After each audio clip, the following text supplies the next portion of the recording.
And the winner isn't. Chaos at the Oscars as the wrong film is named Best Picture. And the Academy Award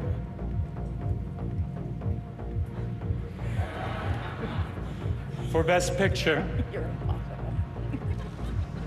Come on. La La Land. The team from the movie had already begun gushing speeches when the mistake was uncovered. Thank you all. This is not a joke. Moonlight has won Best Picture. Moonlight, Best Picture. Is that the craziest Oscar moment of all time? Cool. We'll have the very latest from La La Land. Also this lunchtime. 2.5 years after it was set up, the independent inquiry into child sexual abuse holds its first public hearings. Driving up the cost of insurance, the government ruling which could add an average of £75 to premiums. Thousands of civilians flee their homes as fighting intensifies in West Mosul. A call from the past. Nokia goes retro and relaunches its classic phone. In the south, we're there for the extraordinary meeting between a young woman and a man whose careless driving cost her boyfriend's life, and the truth behind the statistics on what many see as our region's most dangerous road.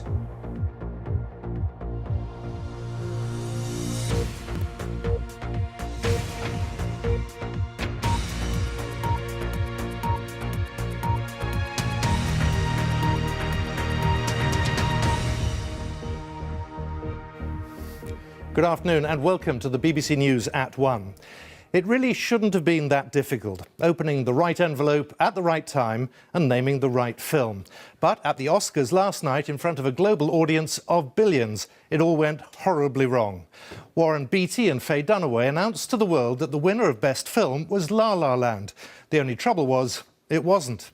The mistake was only put right in the middle of gushing speeches by the team behind the modern musical.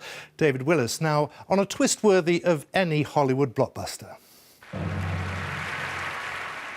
What should have been the climax of the glitziest night in Tinseltown turned into a Hollywood farce. Warren Beatty was about to announce the Academy Award for Best Picture, And the Academy Award but seemed confused. for Best Picture. You're impossible. In the end, Faye Dunaway made the announcement, La La Land. and La La Land's producers were midway through their acceptance speeches when on came the man in the headphones, frantically trying to clear the stage. It turned out that La La Land hadn't won the Oscar after all. It belonged instead to the producers of Moonlight, the low-budget underdog. This is not a joke. Moonlight has won Best Picture. Moonlight, Best Picture. La La Land producer Jordan Horowitz gallantly handed the Oscar over as the audience looked on aghast. It was left to an embarrassed Warren Beatty to try to explain the producer's mistake. I want to tell you what happened. I opened the envelope and it said, Emma Stone, La La Land. That's why I took such a long look at Faye and at you. I wasn't trying to be funny. Moonlight, the drama of a gay black man growing up in Miami, was dwarfed by La La Land in terms of nominations, but it ended triumphant in the most extraordinary of circumstances. Very clearly, even in my dreams, this could not be true. But to hell with dreams. I'm done with it, because this is true. Oh, my goodness. Moonlight's triumph capped a record-breaking night for African-American talent, which the Oscars have been criticised for overlooking. Mahershala Ali. The star of Moonlight, Mahershala Ali, became the first Muslim actor to win an Academy Award. Viola Davis was named Best Supporting Actress for her role in Fences. Casey Affleck was named Best Actor for his role in Manchester by the Sea, and La La Land captured 6 awards, 32-year-old Damien Chazelle becoming the youngest person in Oscars history to be named Best Director. Its star, Emma Stone, picking up the award for Best Actress. I still have a a lot of growing and learning and work to do. And this guy is a really beautiful symbol to continue on that journey, and I'm so grateful for that. But Who Won What was eclipsed by that extraordinary blunder over Best Film. Is that the craziest Oscar moment of all time? Cool. My heart was a little broken, but it was kind of, it's just like one of those things that get thrown at you, and you can kind of choose to lean into it or push away from it. And as I said, it was a real honor to be able to give it to them. The blame seems to rest with the people who hand out the winners' envelopes, of which there are 2 identical sets kept at either side of the stage. Employees of the accountancy firm PwC hand them to the presenters as they walk on. In a statement, PwC said it was trying to work out how the mix-up occurred. The presenters had mistakenly been given the wrong category envelope, and when discovered, the error was immediately corrected, the statement said. PwC has overseen ballot counting at the Oscars for more than 80 years. The fact that such an extraordinary episode was allowed to play itself out in front of an audience of millions around the world will no doubt be a source of soul-searching for quite some weeks to come. Let's remember, it's just an award show. David Willis, BBC News, Hollywood. The independent inquiry into child sexual abuse is holding its first public hearings today, more than 2.5 years after it was set up by the government.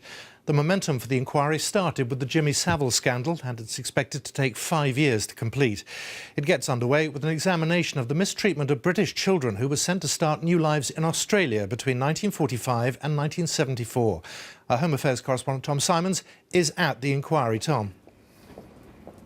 Well, Simon, as you say, it has taken a long time to get to this point, a period during which 3 chairwomen of this inquiry have resigned. The inquiry's been accused of trying to do too much, of reaching too far back into history.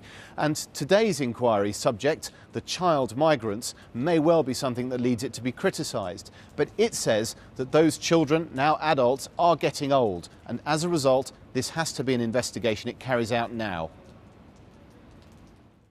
This is an inquiry with the powers of a court to obtain evidence, and so many of these people are lawyers for the victims and for those accused of responsibility.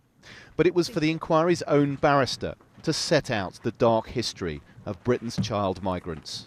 Child migration programmes were large-scale schemes in which thousands of children, many of them vulnerable, poor, abandoned, illegitimate, or in the care of the state, were systematically and permanently migrated to remote parts of the British Empire. The liner Asturias arrives at Fremantle from Great Britain with 931 new migrants for this country. They were being offered a new life, and countries like Australia, what was described as white Anglo-Saxon stock. But the inquiry will hear they were given little understanding of how their lives are about to change. Many will say that they were taken without the consent or the informed consent of their parents or guardians. Many will say that they were wrongly told that they were orphans, separated from their siblings and deprived of basic details about their identities. But this is an inquiry about sexual abuse in places like the Catholic school at Bindoon in Western Australia. Victims will come back to the land of their birth to give evidence. The International Association will say that we were sent to what we can only describe as labour camps, where we were starved, beaten and abused in despicable ways, and all ties to our family and country were severed. The woman who uncovered the child migrant scandal in the 1980s will also give evidence. We want to know what's happened, we want to know who did it, and we want to know who covered it up for so long. Of course we need to know about it. There are consequences for children today. Of the long-term consequences. And it will be harrowing. David Hill is a former child migrant who's extensively researched the history. And he will give evidence as part of these hearings, which will take place over the next 2 weeks. Now, I said at the beginning that this inquiry has had its problems. Well, this lunchtime, I'm afraid there is another problem. The inquiry has had to apologise to people that it has sent an email containing the email addresses of all the other people that were copied in. And some of those people are people who have been sexually abused. It is causing some consternation among those who've been dealing with the inquiry over these last 2 years. I understand the inquiry is carrying out an investigation and is going to make a statement shortly. Simon. Tom Simons, thanks very much. Well, there's full background to the inquiry on the BBC News website. It's at bbc.co.uk/news. Average car insurance premiums could increase by up to £75 a year as a result of a government ruling. A new formula for calculating compensation payments for those who suffer long-term injuries has been announced by the Ministry of Justice. The Association of British Insurers called the decision crazy. With me now, our personal finance correspondent Simon Gompertz. What's happened and why so much? Well, it's because it's to do with the few thousand most seriously injured people every year from road accidents, also from medical negligence, and sometimes paying for these people to be cared for through the rest of their lives, if they're paralysed or bedridden, can cost millions of pounds. And insurers are saying those millions of pounds will more than double in each case as a result of this new formula. Basically, the insurers are allowed to look at the cost of it, give you a lump sum and say, well, that lump sum is less because we know that you'll be able to invest it and earn an income on it through your lifetime and use that as well. But the government's saying the formula for calculating that needs to be much stricter.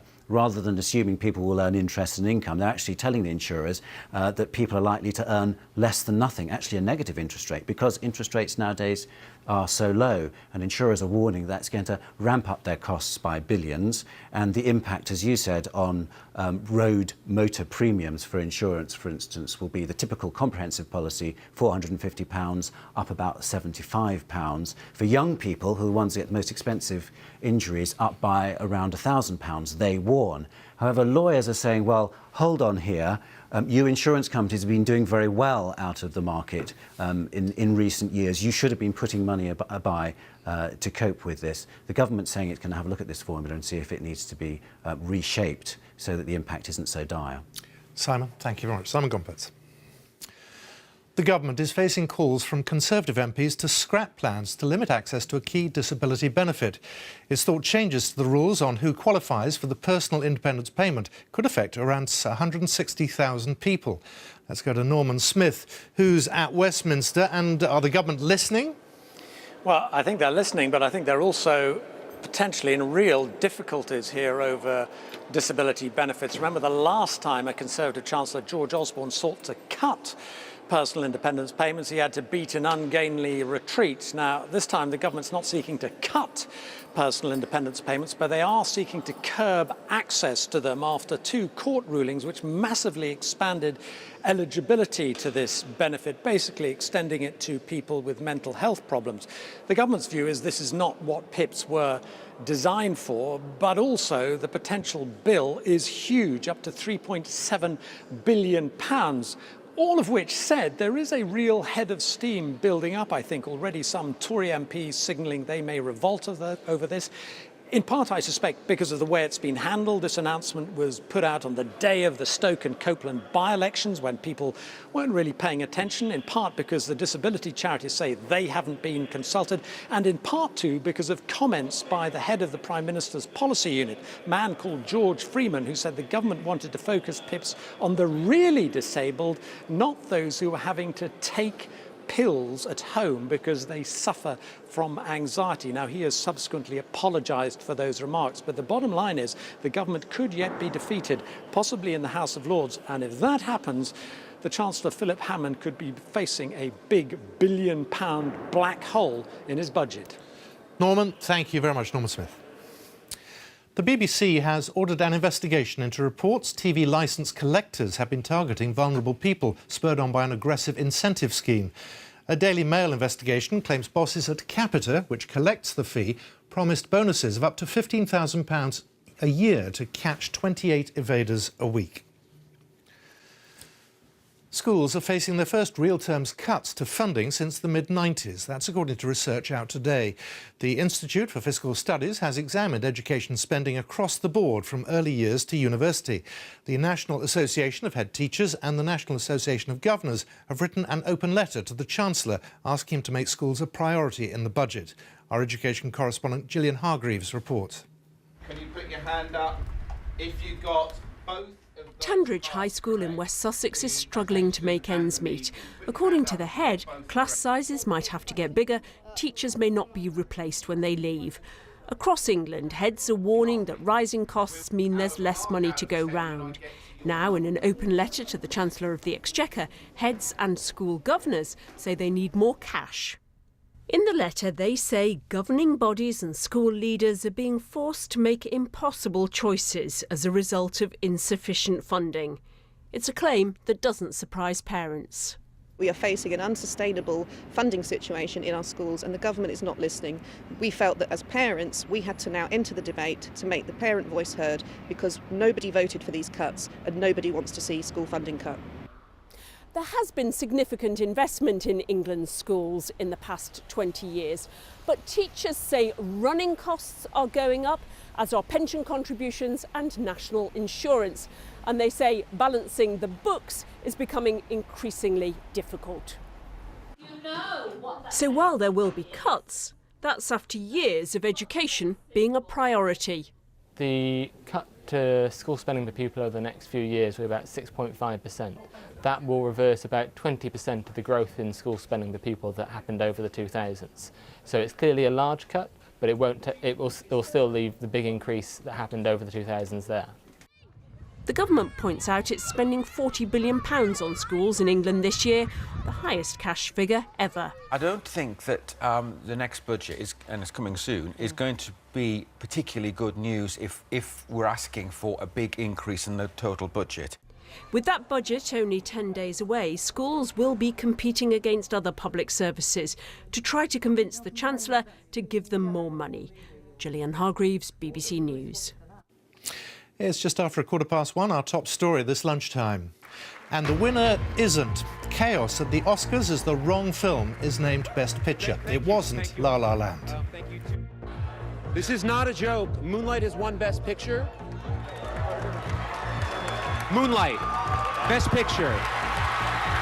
In South Today, what happened when a woman whose partner was killed by a driver using a mobile phone meets the man responsible for his death. And Saints fans say their team can hold their heads high despite the disappointment of defeat in their Wembley Cup final.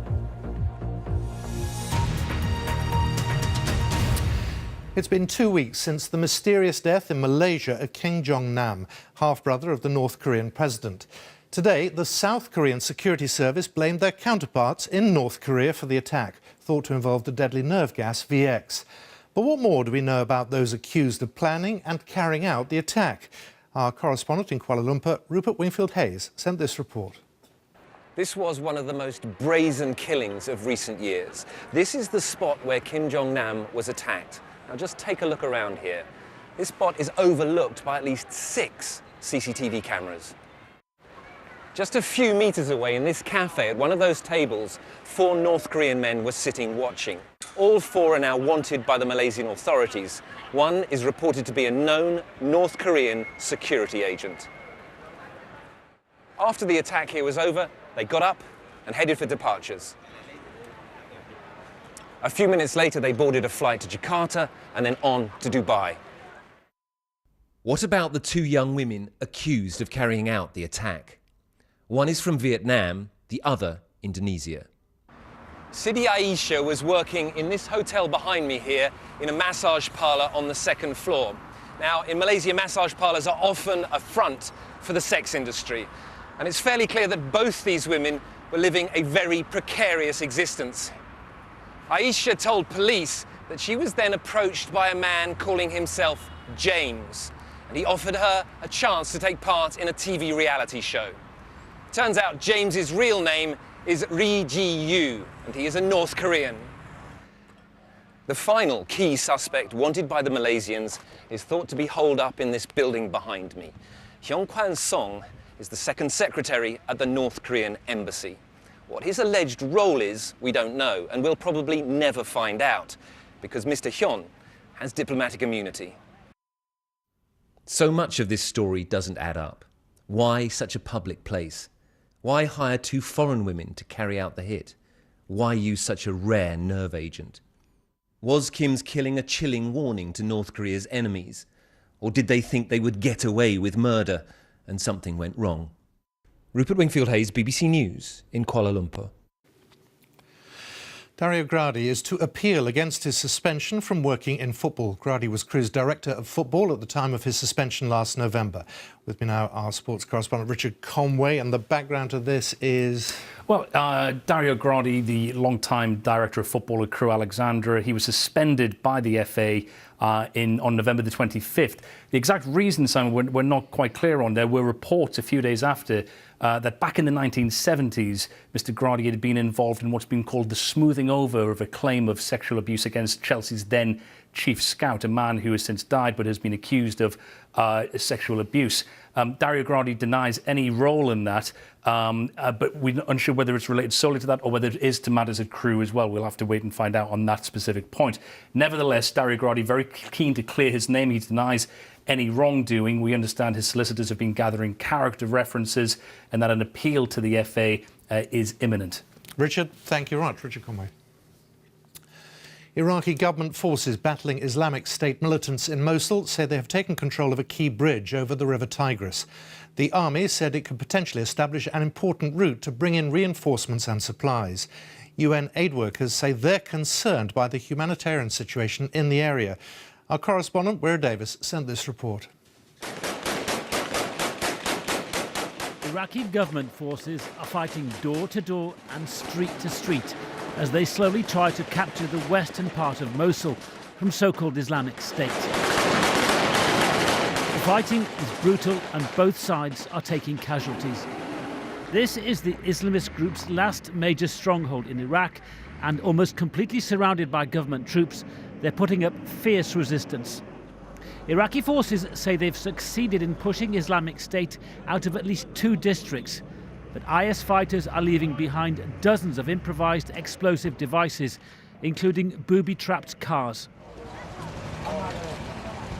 Caught in the middle, thousands of civilians, thus far unable to escape the brutal grip of IS, who have reportedly executed anyone accused of trying to abandon the city. Young and old, they're leaving Mosul as quickly as they can, almost 3 years after IS took control of the city. Some continue their escape on foot. Those unable to walk are being taken to UN refugee camps away from the front line. More than 250,000 people are expected to flee Mosul as the fighting continues. As they leave the city, many younger men are separated from the women and children for security checks. Some are then allowed to rejoin their families. Others are being detained for further questioning, which Iraqi officers say is vital if they're to be sure that no IS fighters are slipping through the net. But time is of the essence. There are 750,000 people still trapped inside Mosul at the mercy of ISIS and under the threat of government shelling. Wera Davis, BBC News, Northern Iraq. Some 500,000 NHS documents containing medical information, including cancer test results, were mistakenly put in storage rather than being sent to the GP or filed in the patient's records. An investigation is now underway. Well, our health editor Hugh Pym is here to explain what on earth happened here. Well, Simon, between 2011 and 2016, it transpires that this 500,000 set of documents went missing because they were sent from hospitals to GP surgeries and patients, but if they were returned because someone had changed their address or moved to a different GP, they were supposed to be rerouted. That didn't happen for whatever reason, and they ended up in a warehouse. Now, we're told by NHS England that they have been routed through to the correct places now, but of the 500,000, although a lot of them are fairly routine bits of correspondence where there's no concern, there are 2,500 which they're still following up to see if the patient's treatment in any way was affected because the GP didn't get the right information to carry out the right form of care. So those are still being looked at. There's no evidence that there was any problem with them, but we don't know for sure that people were completely unaffected. Have we had any response from the government? Well, the government say that last summer in the Commons, Jeremy Hunt, the Health Secretary, notified MPs that there was an issue that they were looking at and that select committees were informed as well. But what Labour are saying today is, well, it was a very brief mention. No one said anything about 500,000, and they're alleging that something has been covered up. This is what Labour's front bench health spokesperson had to say today. This is an absolute scandal, and patient safety has been put at risk, and NHS bosses are still investigating whether there's still patients who are at risk as a result of this incompetence. This has happened on Jeremy Hunt's watch. He often goes on about transparency, yet it appears they've tried to cover this up. Now, Labour has actually been granted what's called an urgent notice question in the Commons this afternoon. They've got the right to put questions to Jeremy Hunt. We'll keep a close eye on what comes out of that. Hugh Pym, thank you. Torrential rain over the weekend in Chile has prompted mudslides into the Maipo River, cutting off clean water to millions of people in Santiago and killing 3 people. The country's central region has had months of droughts and a series of deadly wildfires which burned for weeks. Our correspondent Catherine Stancheshan reports. This water took everyone by surprise. Heavy rains hit Chile over the weekend, transforming rivers into raging torrents and villages into mud baths. The normally dry summer conditions at this time of year mean flash flooding has been particularly severe, with rain rushing off the Andes Mountains in the area around the capital, Santiago, and into the valleys below. And some of the consequences have been severe. At the national level, we are reporting preliminary figures of 3,337 people cut off, 3 deaths because of this tragedy, 7 people we cannot locate, and 207 people in shelters. 1 million people now face another urgent problem, the lack of fresh running water. It means long waits at emergency tanks to fill up bottles and buckets. The rivers that normally provide the water are now contaminated with mud and could take days to clear. Bridges and roads have been washed away and emergency crews are helping clear the rubble and earth. A mudslide slammed into the side of this house, the sludge covering entire rooms. The owners now face a long clean-up, many of their possessions ruined. This is the second serious flooding incident in the San Jose de Maipo Valley in less than a year. Whilst the water supply is off, schools and businesses remain closed. It will be a while before life can get back to normal. Catherine Stancheshan, BBC News. The London Stock Exchange says its planned merger with the German financial exchange, the Deutsche Börse, is likely to be blocked by the European Commission. The LSE said the Commission had requested that it sell its stake in an electronic bond market, MTS, and this would not be in its shareholders' interests. Business rates are a ticking time bomb for small companies in England. That's according to the Shadow Business Secretary. Rebecca Long-Bailey said immediate relief was needed to protect thousands of small companies before new valuations take effect in April. The government says it has established a transitional fund to help businesses facing big jumps in rates.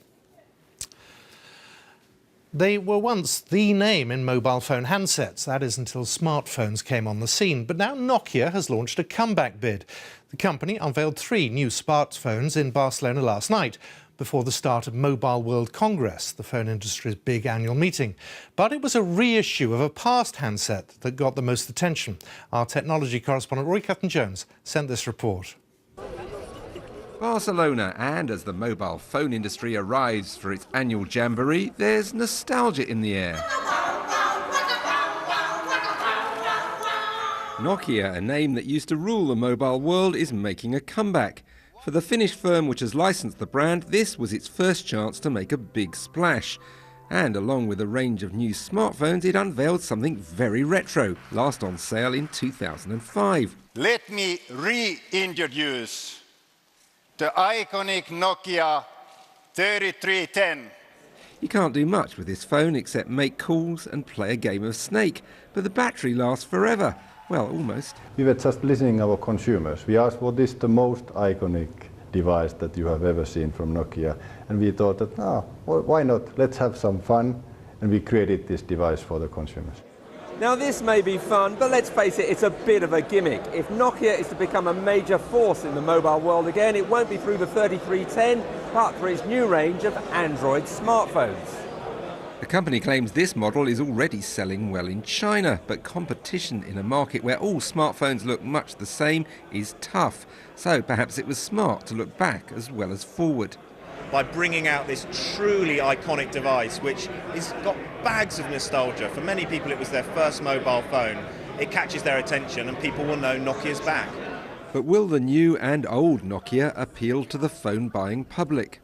Maybe with my parents that would work, but I don't think with our generation that would be something people would be interested in. I would switch my Apple phone for that thing. even if it couldn't go on the internet? No internet? No. Oh, well then, I think I will change my mind. And here's another phone trying for a comeback. This is the BlackBerry Key 1, launched by a Chinese firm which has licensed the brand. Two once great names making an unlikely bet that they can be big again in our mobile future. Rory Catherine-Jones, BBC News, Barcelona.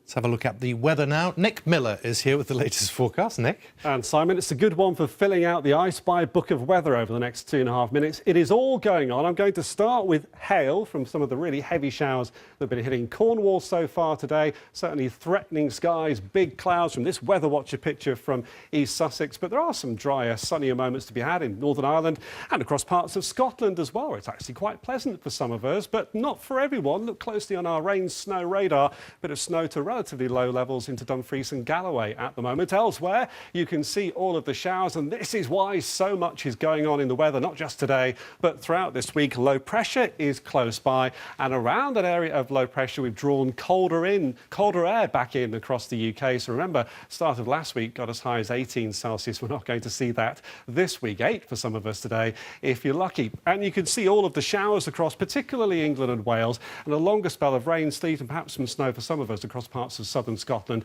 and into northern England. Here is a picture this afternoon. It's quite windy into southern England and South Wales with these showers. There are some drier, brighter moments in between, but hail, thunder and lightning with some of these as well.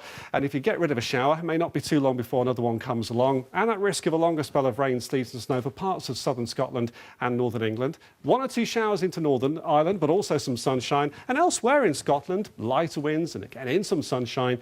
It doesn't feel too bad for some of us. Now, this evening, any rain, sleet and snow, southern Scotland, northern England should push away into the North Sea. Showers continue to push on through, though, from west to east elsewhere in England and Wales. Wetter weather coming back into western Scotland, Northern Ireland later in the night.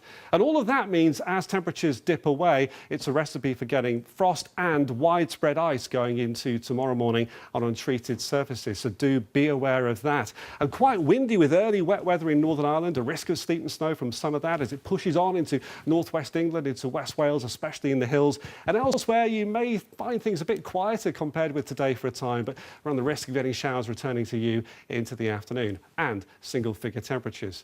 By Wednesday, frost and ice again to start the day, the first day of March. Meteorological spring underway. Wetter weather pushing up from the south as that feeds its way northwards. There could be some sleet and snow on the hills out of that, especially as it gets further north. Somewhat quieter for us on Thursday for a time, but more at least showers heading into Northern Ireland. And then wetter weather for some of us on Friday, but turning less cold in the south later this week, but it will still be on the chilly side across the northern half of the UK. Did you get all that, Simon? All of it. Nick, thank you very much. A reminder, our main story this lunchtime. There was chaos at last night's Oscars as the wrong film was named Best Picture. It wasn't La La Land. Thank you all. This is not a joke. Moonlight has won Best Picture. Moonlight, Best Picture. That's all from the BBC News at 1, where there's huge relief. That went without incident. We now join the BBC's news teams where you are. Have a good afternoon.